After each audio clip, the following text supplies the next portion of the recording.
We are standing on the threshold of a new astrological season, one in which the sky is shifting in an immensely powerful way, one we haven't seen in thousands of years. This year alone, we have Saturn, Jupiter, Uranus, and Neptune all shifting signs. And just last year, the only other outer planet, Pluto, also shifted signs into Aquarius. All of this movement is going from yin, water, and earth into fire and air, yang elements. There's a current of forward momentum that's happening collectively, innovation, acceleration, assertion, new ideas bursting in the collective field. But for right now, Jupiter makes a different choice. On June 9th, Jupiter enters Cancer, a sign of protection, emotions, the past, our memories, and it's the cosmos inviting us to remember to come home, to tune out the outside noise, and to tune in to the safety within our own bodies. And maybe that's something that we abandoned a long time ago. Jupiter here in Cancer is in his exaltation, but here he doesn't shout, he whispers.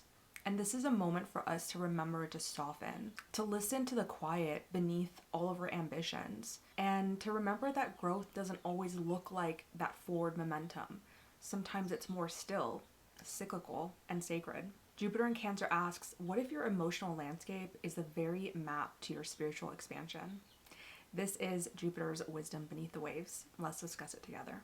I really feel the need to make this abundantly clear from a place of love that more than ever, it's really, really important for us to slow down. As I mentioned, all of our outer planets by mid-2026 are going to be in masculine signs, fire and air.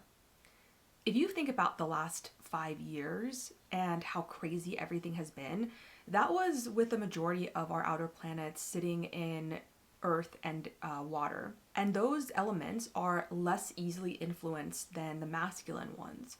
So if things have been moving fast, just know they're going to be moving even faster. And I honestly do believe that this is exactly what we need collectively, because I trust nature. I trust that whatever is happening is what needs to happen. And that includes listening to Jupiter in Cancer, who is asking us to reconnect with our emotional body before we take this flight into some massive new adventure. Before we even discuss Jupiter in Cancer, though, I want to dissect Jupiter, because Jupiter is often conflated with being the greater benefic, and he brings expansion, joy, good luck, prosperity, blessings, fortune. And while this is true, as a practitioner of depth psychology, I find it imperative to explore all the facets and the shadows of each planet and placement, because whenever we make these grandiose statements about a planet, like, oh, the greater benefic, they're cast a shadow, and it posits an equal and opposite quality in that planet that we, in order for us to not be surprised by it, we need to consciously be able to name it and look at it too, so we can see what are all of the ways that Jupiter can come out in our lives. If I had to sum it up, Jupiter rules what Carl Jung calls the religious instinct, which is about finding meaning and purpose in our lives through seeing an interconnected and greater plan in life. And as somebody who has Jupiter in her first house and a Jupiter-ruled moon sign, this is why you probably hear me talking about those things a lot on my channel.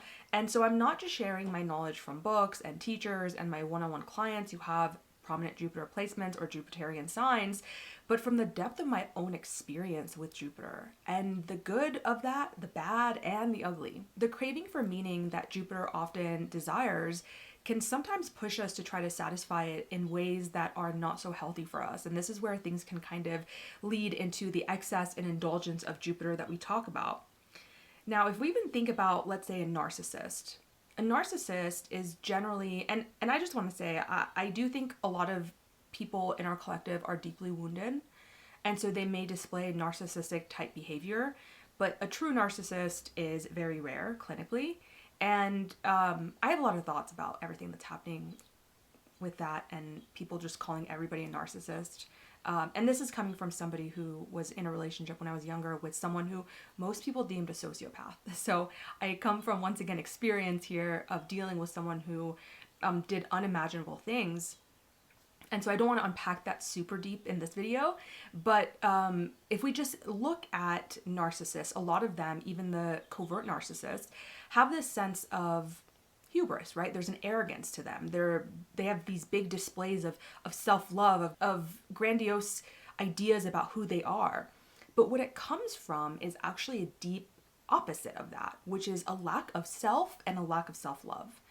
And so we can start to see how Jupiter can, for some people, take us further away from a very deep emotional wounding that needs to be looked at. And so while I'm not equating Jupiter or any sign or placement or planet or anything with having more likelihood of being a narcissist, because I think that's quite unethical to do, I do think it's important to look at how the archetype of Jupiter can come through in a way that looks like something on the outside, right? So basically this craving for meaning, being satisfied through material means like food and money, or emotional means like power and control and escapism, or spiritual means, right? We have a lot of spiritual zealots who are extremely Jupiter dominant, or bombastic politicians who are very Jupiterian as well. So this can come through in intellectual ways as well, right? Like believing that you're just smarter than everybody else. Oftentimes, people who have a prominent Jupiter in their chart from a very young age feel this like sense of specialness, that there's something unique about them, or that they're meant to have some big meaning and purpose in their lives, which is so wonderful. And this also goes for people, like I said, who have prominent like Sagittarius or Pisces placements. But this danger of Jupiter's abundance and desire for more just becomes an issue when it's being utilized to cover up something deeper. And so this is something that we really have to watch for, like when we say Jupiter's really great, and it is, but are we kind of blowing up our sense of self, blowing up our egos? And with Jupiter in Cancer, even though it's this quiet, soft, emotional landscape where we are desiring this expansion and growth and prosperity and good luck and fortune, all these things, it can also lead us into one of two ways, which is diving too deep into the emotional body and not being able to listen to what they're saying because we're so lost in them. Or number two is avoiding the emotional landscape. But like I said, Jupiter here is saying that the emotional landscape is where we can find the spiritual expansion, where we can find that blessing, that prosperity. The other thing about Jupiter is that oftentimes he does inspire us, although quite inconsistently, because if we look at the myth of Zeus, of Jupiter, he is quite inconsistent and restless as well. So Jupiter's energy comes through kind of randomly. It's not constant. It's not Saturn. And if we even think about the fact that Jupiter is a massive planet, but it's made mostly of gas. So it's not dense. It's not really in the material. It's more the ethereal, right? It's inspiration. It's something we can't necessarily touch. And this prosperity is very much available to us with Jupiter and this inspiration. But what also Jupiter asks of us is to be able to take a leap of faith. And in order to get that abundance, generally something is asked for us to leave our comfort zone, to go where we haven't gone before. And this can be really scary, especially with Jupiter in Cancer, which even though it's exalted and it's got so many beautiful qualities, which we'll talk about in a second, this placement tends to be a little bit more risk averse because it likes the safety of home. It likes the safety of its comfort zone, right? This is all Cancer. So I think it's really important before we even think about whether or not Jupiter is a benefic or a malefic, all placements and planets are really neutral because they have their shadow sides as well. It's how we choose to use them. It's how we choose to make decisions and how we approach them that really makes the biggest difference. So with Jupiter, he's saying, hey, there is prosperity, there is abundance, but can you make this jump? Can you make this leap? And for a lot of us, this could be in the emotional realm because it's Jupiter in Cancer. But I think it's important to remember with Jupiter that Socrates quote that says that the beginning of wisdom is to recognize that you know nothing at all. And as long as we have that humility, it can really keep us from the hubris that can come from Jupiter. So something that I like to do sometimes with my videos is I'll go through my mini library, which these are all the books that I brought with me when we moved. I didn't bring all of them because I have a lot of like classic literature, But I was like, okay, which books do I need to bring with me? And these are the ones. But regardless, I'll go through them before a video, or yeah, while I'm like planning the video, and I'll just see if I'm intuitively drawn to a certain book. And I was, and it was a Krishnamurti book, and it's called Think on These Things. And interestingly, when I was reading another reference book about Jupiter, they listed Krishnamurti as having Jupiter in Cancer. So really cool that I intuitively picked up his book when he has Jupiter in Cancer. So I kept being drawn to this one talk that he gave about creative discontent, and I thought that it'd be really fitting for what all this stuff that I'm talking about Jupiter to like not cover up that deep wounding by having this grander vision or this meaning and hope and inspiration, by kind of balancing that out a little bit. He says, it's very difficult to understand discontent because most of us canalize discontent in a certain direction and thereby smother it. Our only concern is to establish ourselves in a secure position with well-established interests and prestige so as to not be disturbed. Because the moment one is really discontented and begins to inquire, to question, there is bound to be disturbance. But it is only through real discontent that one has initiative. Don't be afraid of discontent, but give it nourishment until the spark becomes a flame and you are everlastingly discontented with everything, with your jobs, with your family, with the traditional pursuit of money, position, power, so that you really begin to think, to discover. That's kind of like brings me back to what Socrates says about the beginning of wisdom is to realize that you know nothing, and then you begin to really be able to think, to discover. As you grow older, you will find that to maintain this spirit of discontent is very difficult. You have children to provide for, and the demands of your job to consider, the opinions of your neighbors, of society closing in upon you. And soon you begin to lose this burning flame of discontent. When you feel discontented, you turn on the radio. Obviously, this is an old book. You go to a guru, join a club, drink, run after women. Anything to smother the flame. But you see, without this flame of discontent, you will never have the initiative, which is the beginning of creativeness. To find out what is true, you must be in revolt against the established order. But the more money your parents have, the more secure your teachers are in their jobs, the less they want you to revolt. So one must have this total discontent, but with joy. Young or old, most of us are discontented merely because we want something, more knowledge, a better job, a finer car, a bigger salary. Our discontent is based upon our desire for the more. It is only because we want something more that most of us are discontented. But I am not talking about that kind of discontent. It is the desire for more that actually prevents clear thinking. If we are dissatisfied, not with anything in particular, but with everything, then I think we shall find that our discontent brings clarity. When we don't accept or follow, but question, investigate, penetrate, there is an insight out of which comes creativity and joy. So let's talk about Cancer now. Cancer is home. Cancer is the emotions, security, comfort, protection, the memories of the past, the womb where we felt safety and nurturing of a lifetime that we always try to kind of replicate. There's this like unconscious desire with Cancer to desire to go back into the safety of the womb. This is actually quite interesting if we think about that. Cancer actually has a lot of ties to being very patriotic and conservative. So even with America, we have a lot of Cancer placements. We have Sun in Cancer, I believe, and Venus and Jupiter in Cancer, I believe, conjunct. So there is this sense of like holding on to our values and a sense of, like not wanting to move forward all the time. And it's such a big country, so obviously we've got splits there, but as a whole, there's always this kind of like return to something. And I feel like I can see that in Cancer in general. And once again, I have Venus in Cancer conjunct Chiron and the South Node in my 12th house. So very familiar with Cancer themes as well.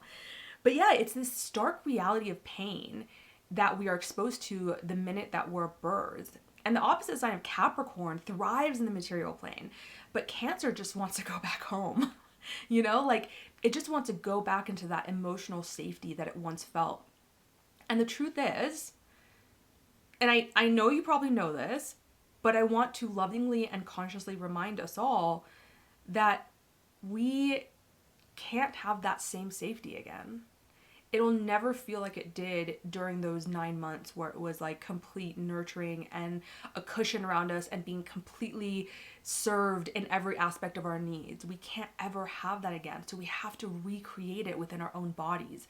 And I think this is where this Jupiter in Cancer, there's this exaltation in the sense that when we create this emotional expansiveness, it allows us to ground into something deep within us, because Jupiter in Capricorn, although wonderful placement as well, right, has a lot of strengths. Jupiter in Capricorn is definitely more about the material realm, right? So there's more desire to expand there. And so we kind of lose the safety within us. And the thing is the world out there is completely unstable. And so is the world inside, but we can find a center from that can give us a more stable place to respond from that isn't available out there, because everything out there is completely out of our control. Everything is out of our control except our own responses. That's all we can really control. But in order to really create this own sense of safety, we have to face the current emotional wounds and not run away from them. I want to read something from Liz Green and what she says about Jupiter, because it kind of builds upon what I was saying about the gaseous nature of Jupiter and how he's not solid or dense. And I want to read this because I feel like a lot of times when we have a Jupiter transit, people get really big expectations. And once again, Jupiter is a planet of hope and expansion. So it's good to have that dream and also see that it can come up in ways that may not be necessarily material or solid or dense. Liz says, on the astronomical Jupiter, nothing is stable, and the physical attributes of the planet mirror the psychological patterns we experience internally. There's no proven method of knowing whether our intuitions and leaps of faith will work, or whether the opportunity was merely a narcissistic fantasy.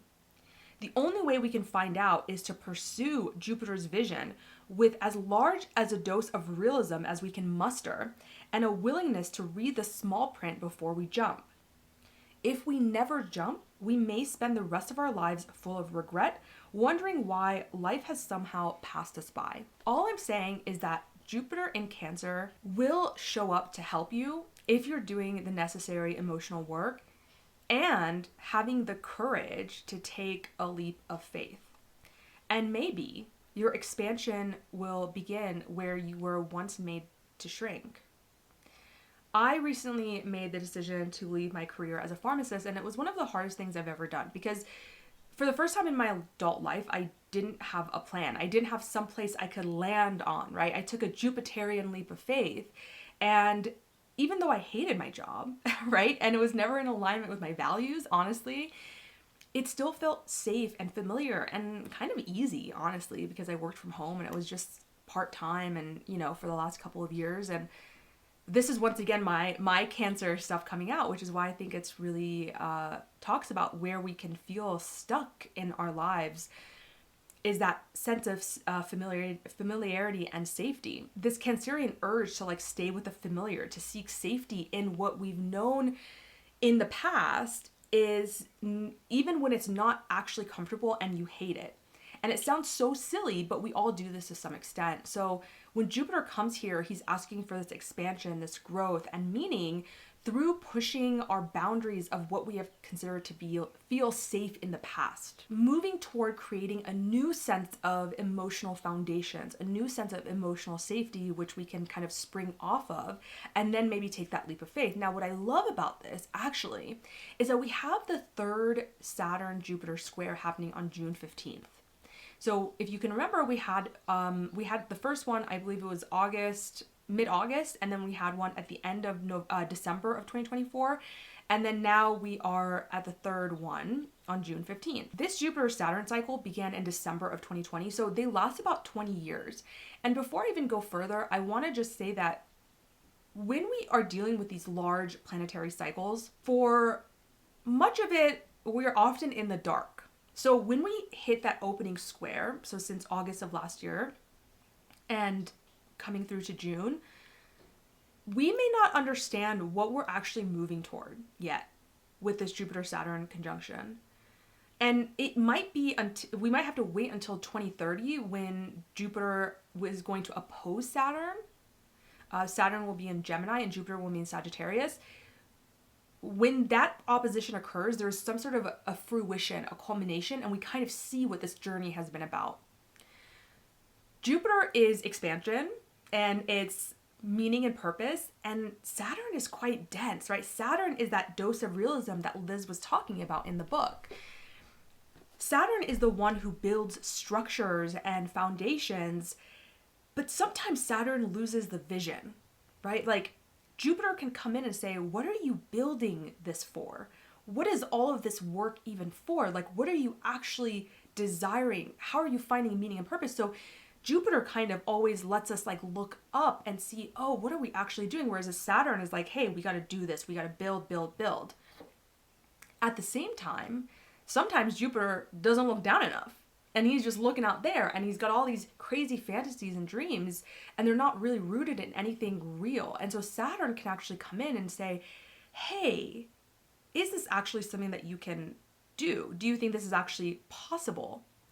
So depending on where you are in your journey, it could look one of two ways. It could be that you have this grand vision and Saturn comes in and it's like, hey, is this actually doable? Or it could look like you're doing the work and you don't have the vision and Jupiter comes in and it's like, but what's the purpose of this? Because remember, like there is no concrete proof that our lives have meaning. We perceive our lives through the lens of our own perspective and our beliefs. So we can't look to Saturn to prove to us that there is meaning in what we are achieving, right? That's the faith that we have to have with Jupiter. Is like, is this something that means something to me? I have this sense that some of us may have taken or are desiring to take like a Jupiterian leap of faith, and then maybe the Saturn square will kind of like challenge that. You know, there's this book called The Dip, and I haven't read it myself, but I've heard other people talk about it, and it kind of reminds me of that. And they talk about how the dip is kind of like when you're working towards something and then it stops working and you're like kind of in this dip period where you know, there's not as much hope and inspiration. And so you have to make this very conscious decision on like, do I need to quit this or should I continue pursuing it? This is when things get really real, right? Especially if you like run your own business. It's like, this is when you really realize like, is this something that actually has value and purpose and meaning for me? And is it something that do I actually believe is going to work? Do I have the data to prove that this is actually going to work? The dip is actually where success comes from. So that's kind of how it feels to me. Like this Saturn Jupiter square might feel like the dip, where some of us are feeling constrained by Saturn. We're like, oh, but I want to do all these things. And Saturn's like, but have you actually really thought this through? Like, have you actually done the work to figure out if this is solid, right? Because Jupiter is gas. It's not solid. And there's constant storm on Jupiter, right? There's constant storms on Jupiter. So Saturn is like, hey, it's Saturn coming in to help. And possibly if you're too Saturnian, Jupiter coming in to help. This can be so positive though in the long run, because this decision that you're making can really lead your way to success. Actually, when I was shuffling the cards, when I was just thinking about the theme of this, I looked at the bottom of the deck and it was the Six of Wands, and that's the ultimate success card, right? So let's just see if the tarot has anything else to add about some of the themes that could be coming up during Jupiter in Cancer for us collectively. Yeah, see? Oh my gosh. There's a decision that we're making, and to me, this is the decision is, this is a very fast-moving energy. And the Knight of Cups is, the Knights are all kind of fast, but this one in particular is a little bit more, because it's the Cups, the Knight of Cups, it's a little bit more focused on the emotions, right? So there's like this maybe impulsive emotions that could be coming up. And when we have the Two of Swords, there is this sense of like, I don't have enough information. I can't make this decision. And then maybe we're getting like impulsive emotions that are wanting us to move toward one way or the other. But the Two of Swords makes us feel like we just, either way that we go, it's not going to be the right direction because we don't have all the information yet. When I quit my job as a pharmacist, this card came up. And it was after I had quit and I got this and I was like, cool. That's so nice. So because I was like, just please, can you, like, did I make the right decision? Even though I knew I did internally, but I was just like, can you help me out? And this is the card I got. It was just like the universe being like, nope, you got to figure this out on your own. It's a sense that, like, no matter what decision we make, we don't really know what we're getting ourselves into. And so really this emotional impulsivity, I feel like, needs to be kind of curbed. The King of Cups. Yeah, definitely the cups, right? Cancer, water, emotions, intuition. But the King of Cups, this is what I was going to say as I pulled this card, was that this emotional impulsivity that may be coming, or opportunities, right? The Eight of Wands is a very opportunistic card where, like, something's coming at you and you have to react really fast to it. The King of Wands is very, very mature emotional intelligence, right? It's a sense of being able to sit and make decisions. You're a leader, you're a king, but from a place of not reactivity. And he's much more mature than the Knight. I feel like this Jupiter in Cancer is going to bring a lot of opportunities to us, and also going to give us, like, a sense of FOMO, right? Because we can't do everything. We have to choose what things we want to do. And sometimes that can make us feel like we're missing out on things, but that's the truth, is like, that's what makes life meaningful, is that you have to make decisions on what you actually value and leave the other things behind. The leaving the other things behind is what makes your decision valuable. So when you're thinking about this Two of Swords decision that you're at, and it could be small, it could be big, it doesn't have to be quitting a career, it could be smaller than that. Know that the whole point of Jupiter is that you won't have the information that you need to know. He requires a leap of faith, right? So if we are not emotionally stable and emotionally mature, that leap of faith might be coming from an impulsive place to run away from something. This is why I said, like, this is the wisdom beneath the waves. Like, what is actually happening in here? I actually had a dream the other night that I was on an island and I was on a jet ski, and then I came in because we started seeing these really big waves, and this was just a couple of nights ago when I was planning this video, so I feel like it has something to do, and obviously I think it has some personal stuff too, but it turned into, like, this, like, tsunami, and we were, like, all trying to escape it. And that's kind of how I feel about this, the wisdom of the waves, is like, what is being told to us through this, though?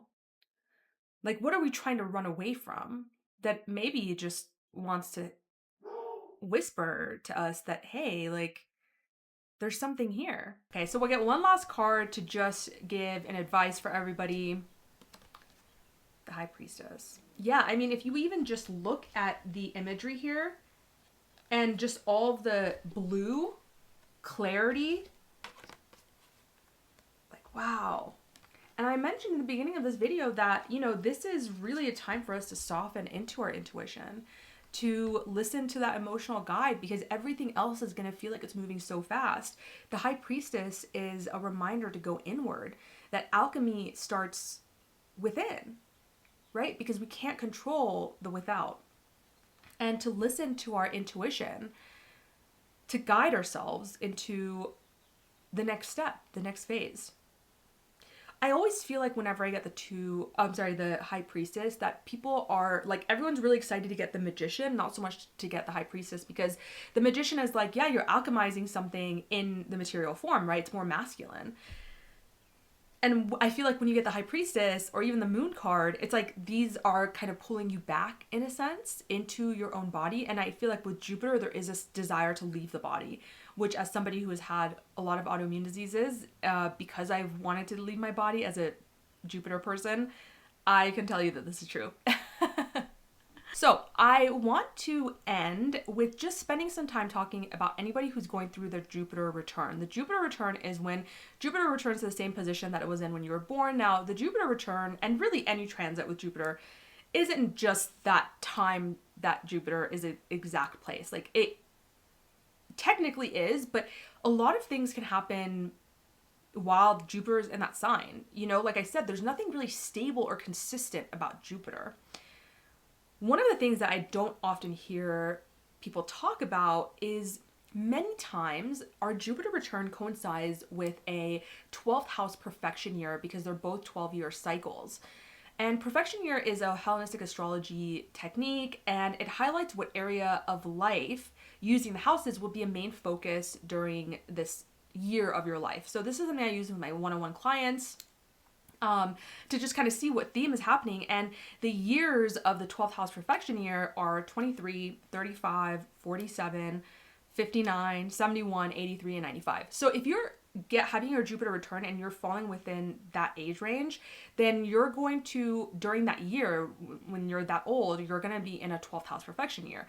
Well, what is a 12th house? It's solitude, it's meditation, it's spirituality, it's hidden things, it's the background, long, faraway, distant places, traveling overseas. It's spiritual growth, subconscious work, self-undoing patterns, right? And so because of this emphasis of like behind the scenes work, a lot of times during our Jupiter return, and like I said, it just really depends. You have to look at your chart. A lot of times we're made to feel like, oh, our Jupiter return or even our Mars return is going to be this like big thing that happens. Like so much is going to change like right away. And sometimes it's not that way, right? Because what Jupiter is doing, especially if you're in a 12th house perfection year, is it's kind of clearing things up spiritually in order for you to blast off when you have a first house perfection year. But regardless, when you have the Jupiter return, it doesn't always feel super expansive in the material world. I just want you to know that there could be this sense that a new cycle is beginning, yes, in terms of expansion, growth, prosperity, taking a leap of faith. And also that doesn't mean that necessarily you're going to see the fruits of that labor right away, and not to get disappointed with that.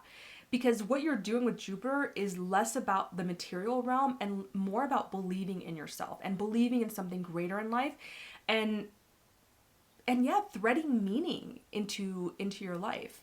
This is this new 12-year cycle, and I always ask, like, how will you set the roots to this new foundation? And the new foundation is going to be about growth, purpose, inspiration, and meaning in your life.